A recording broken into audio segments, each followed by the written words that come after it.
Bashkëpunimi I Fifit dhe Eglit Akos, Shuj dhe Ku je nis është fshirë nga YouTube, gjithashtu është fshirë edhe çdo postim nga Instagrami I tyre. Burime pranë prive raportojnë se mes artisteve ka patur një konflikt.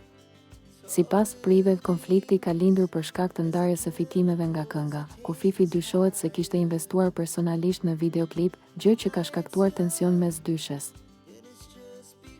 Por pas lajmit se mes Fifit dhe Eglit Akos kishte ndodhur një konflikt, dy artistët e kanë rikthyer bashkëpunimin e tyre Shuj dhe Ku je nis në YouTube. Lajmin e ka bërë më dije vetë Fifi, e cila ka etiketuar në Instagram edhe Eglin.